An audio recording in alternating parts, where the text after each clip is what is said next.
Esse é o quadro Nós Comunica. Conteúdos essenciais com base na ciência, em poucos minutos para ouvir sempre que quiser. Produzidos pelas nutricionistas criadoras de conteúdo do Nós a Nutrição. Quer saber mais sobre elas ou sugerir um assunto que você quer ouvir por aqui? Segue a gente nas redes sociais. Nosso @ é Nós a Nutrição, nós com Z em todas elas. Comenta por lá e bora pro episódio. Seguimos agora com a nutricionista Fernanda Rodrigues. Olá, sejam bem-vindos a mais um episódio do Nós da Nutrição. Aqui quem fala é a Fernanda, sou nutricionista, criadora de conteúdo aqui do Nós. E hoje eu estou aqui com um tema muito caro, muito especial para mim, que é a relação com o ciclo menstrual, como nos sentimos, nos percebemos e a relação com a insatisfação corporal. Mas eu queria antes explicar como partiu o desejo de falar desse assunto, de explorar esse tema de menstruação, tensão pré-menstrual, dor e como isso se relaciona com o sofrimento emocional. Então, sempre me incomodou muito na universidade estudar a saúde da mulher como algo ligado à gestação, à amamentação, à saúde reprodutiva. E fora da graduação, o tanto de especializações que se existem acerca das complexidades, como tratamentos nutricionais para fertilidade, síndrome do ovário policístico, endometriose, ou então de protocolos nutricionais para evitar processos inflamatórios e reduzir a cólica menstrual. Tudo isso é bem importante, lógico, porém pouco ou nada se fala sobre o sofrimento mental acometido no decorrer do ciclo menstrual e a insatisfação com a imagem. Outra agonia que eu também tenho é relacionada à tensão nos atendimentos nutricionais, ficar apenas ao entorno do eu tenho mais vontade de comer doce na TPM, eu fico mais inchada, e cair nos mecanismos de orientações nutricionais muito pontuais para tentar atender essas demandas, que não são pontuais. E não posso deixar de considerar o meu desejo pessoal de dialogar sobre esse tema da menstruação, tanto pelo meu interesse pessoal, pelos anos e anos de negligência médica que eu sofri, com dores fortíssimas, as quais depois vim a descobrir que se tratava de um problema sério de saúde, e não um simples desconforto, como eu cansei de ouvir de muito médico homem, de muito ginecologista homem, quanto pela minha questão profissional. Então, enquanto uma nutricionista que atende casos de pessoas com transtornos alimentares, comer transtornado, insatisfação corporal, que tem seus comportamentos alimentares e imagem abalada, essencialmente no período pré-menstrual. Feitas essas minhas justificativas, eu acrescento também a necessidade de falar sobre isso, que eu não percebo ter muitas colegas de profissão falando sobre o tema em uma perspectiva mais ampla e não tão voltada aos nutrientes. Eu então me peguei nessa grande questão. Será que é a minha experiência que está me atravessando tanto? Será que é o público específico que eu atendo que apresenta essas questões mais frequentes? Então, quando nos deparamos com esses dilemas, nós vamos atrás de outras leituras, de beber de outras fontes para compreender. Eu então me deparei com um vídeo de uma psicóloga e nesse vídeo ela estava alertando para a reflexão necessária sobre como estamos ouvindo os corpos menstruantes e cíclicos em nossas práticas de profissionais de saúde. Ela trouxe ao debate a importância de avaliar pessoas com sintomas depressivos e ela defende, enquanto psicóloga, que muitas vezes não se é investigado com profundidade a frequência desses sintomas. Comportamentos depressivos podem ser mais comuns nos momentos pré-menstruais e menstruais. Ela defende que, assim como é crucial considerar questão de raça, gênero, sexualidade, classe social, também é essencial desenvolver uma escuta cíclica e inclusiva. Ela cita um estudo publicado em 2019 que demonstrou um aumento significativo no risco de suicídio, tentativas e internações psiquiátricas durante a menstruação e a fase pré-menstrual. E essa fala dela me inquietou bastante, ativou uma reflexão bem importante, pois como eu já falei aqui em outras oportunidades, a maior parte dos atendimentos que eu realizo são para pessoas com transtornos alimentares ou ainda sem diagnóstico, mas com um comer transtornado. E no caso de quem menstrua, a gente até aprende a orientar que não é interessante ficar fazendo um monte de medida antropométrica durante a fase pré-menstrual, mas ok, tudo bem. Eu concordo que em muitos casos eu consigo orientar e me fazer compreender da importância de evitar ficar se pesando nesse período. Mas o fato de trabalhar em consultório a evitação de se pesar, a angústia pela fome, o desejo alimentar aumentado na fase, ou então algumas vezes numa perspectiva de uma alimentação diferenciada em casos de muito desconforto ou de questão e saúde associada, ainda me parecia insuficiente.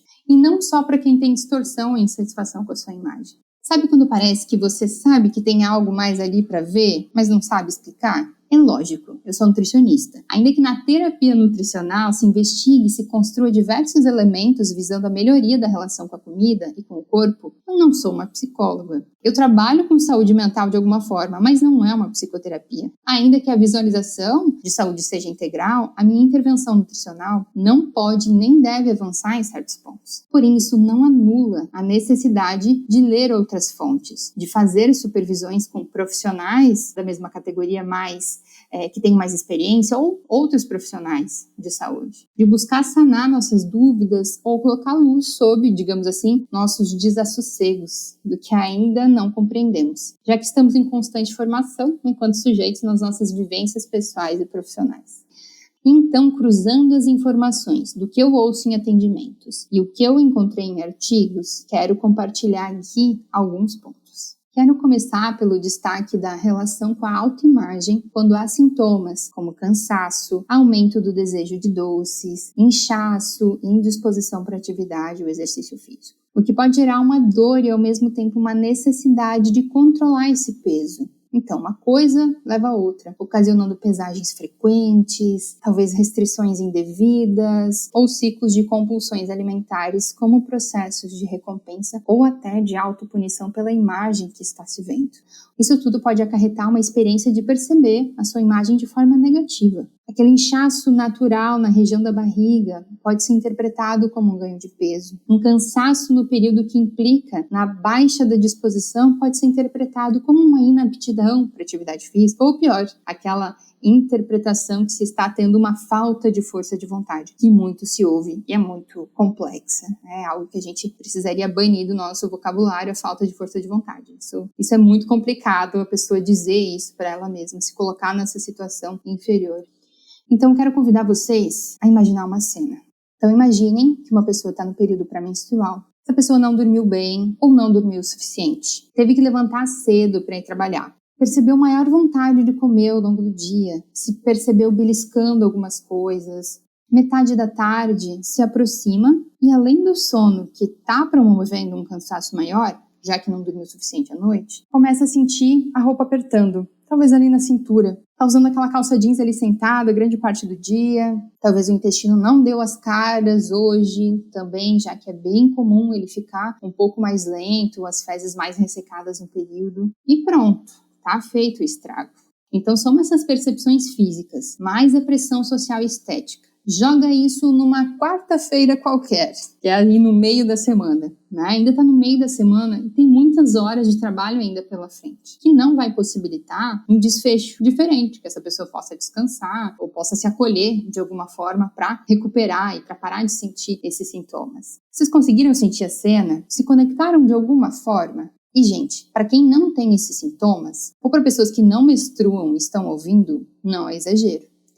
Agora que vocês sentiram a cena, tentem colocar o adicional de quem tem um histórico longo com insatisfação corporal. Quem tem um comer movido por dezenas de regras de mentalidade de dieta, ou então que apresenta episódios de comer emocional em resposta a emoções dolorosas. Então, essa fase do ciclo ela pode ser um catalisador por uma imagem muito alterada, por uma imagem muito negativa.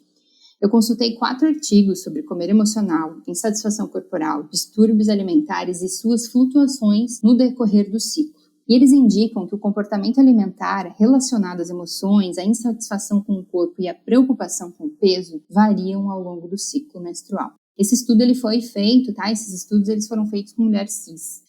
As maiores preocupações com o peso são observadas na fase perimenstrual, ou seja, entre o período ali que inicia, o período pré-menstrual, os sintomas clássicos e a menstruação em si, o que sugere um maior risco de distúrbios alimentares nesse período. A fase lútea, que é aquela do fim da ovulação até o início da menstruação, da descida do sangue, por sua vez está associada a níveis mais altos de alimentação emocional, devido aos níveis elevados de progesterona e estradiol. Isso pode levar a preocupações adicionais com o peso e a forma corporal. Portanto, as flutuações hormonais ao longo do ciclo podem desencadear preocupações com o peso e levar as mulheres a monitorarem mais de perto a sua aparência durante toda essa fase perimenstrual subsequente.